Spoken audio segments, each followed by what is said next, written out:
Hello, this is Clive Titmuss at the Early Music Studio. I've just completed the mold now. You can see I've taken out some material between these to create this kind of fluting effect and remarked the rib profiles now with ink in some cases, and I have now varnished it and 2 coats of wax.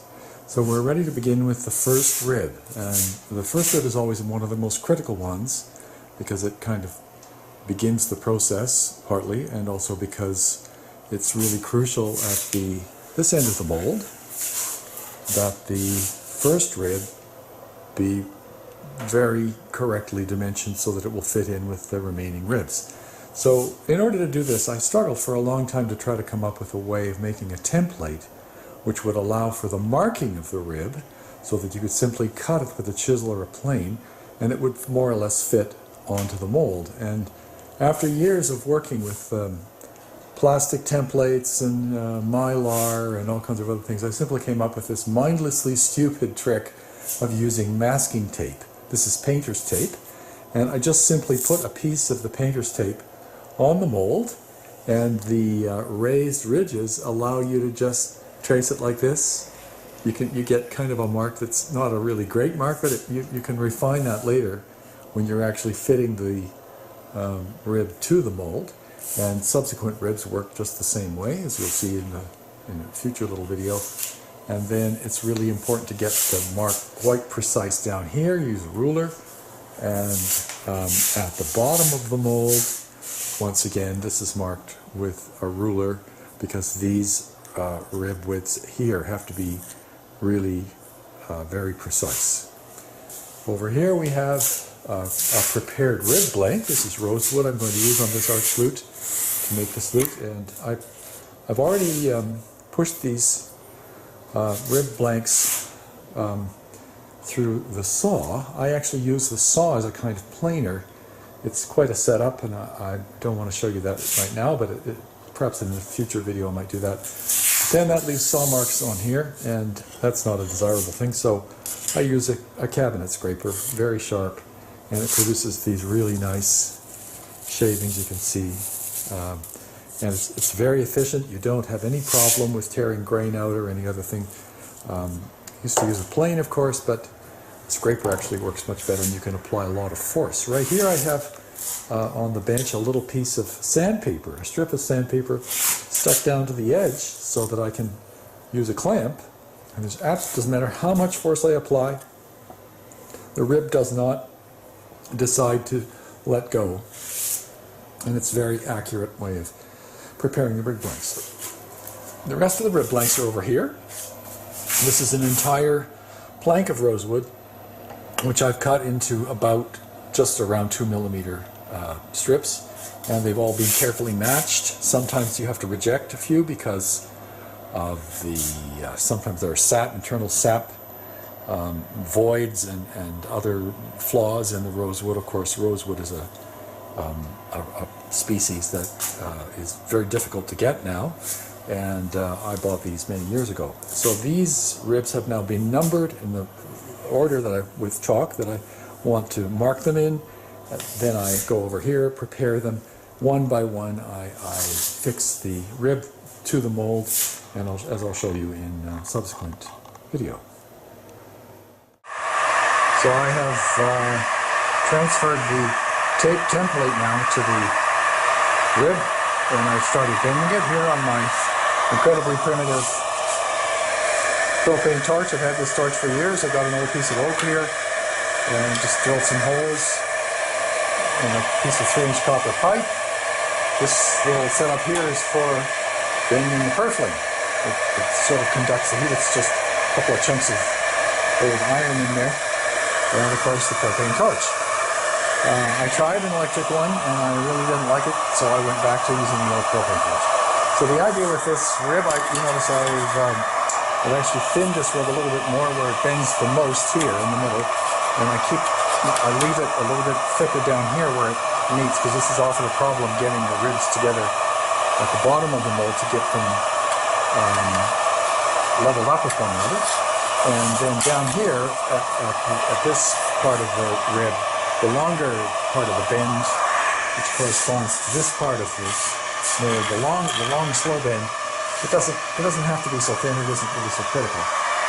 But this point here where the lime is nice and hot, and right about in the middle here, and it bends very easily. Rosewood is wonderful for bending. It doesn't do anything unusual. It never splits or cracks, and it bends very, very smoothly. You get a lovely even bend with very little effort.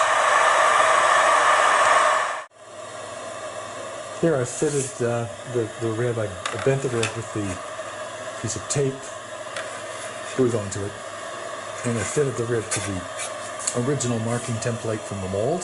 So I just hold up in a couple of times. And I've got it approximately right. And if I take it over to the mold here, you can see that there is a mark right here on the template. It has to line up with this section right here.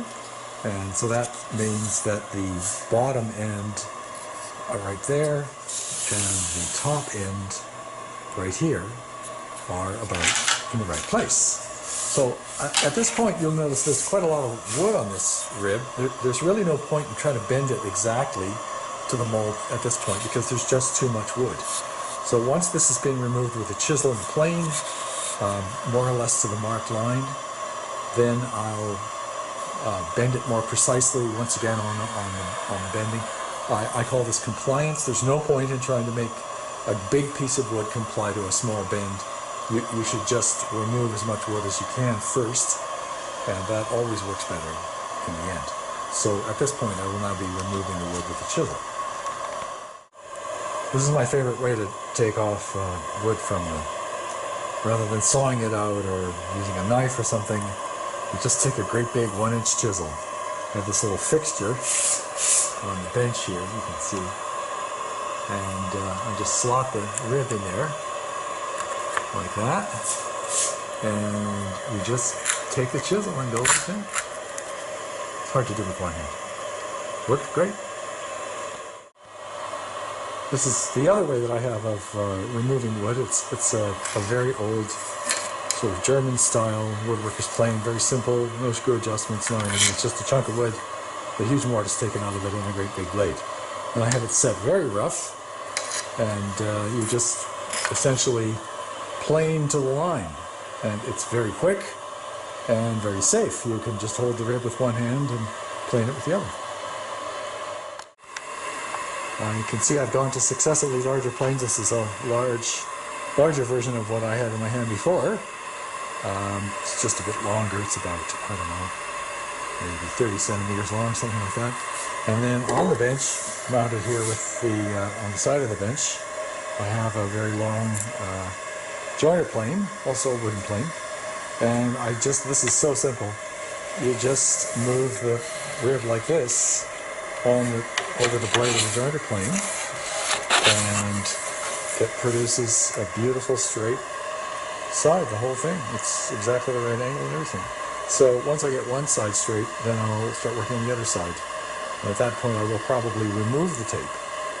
And I usually work with one side at a time, and then I start doing it by trial and error fitting. So using these planes, I think there's 5 of them, different lengths and set different. Some are more aggressive, some take off very fine shaving.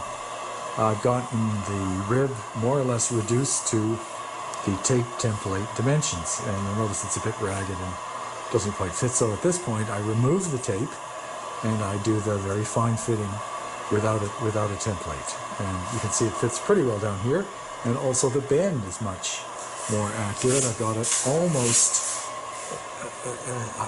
going around the mold, fitting to the mold very, very accurately, almost all around.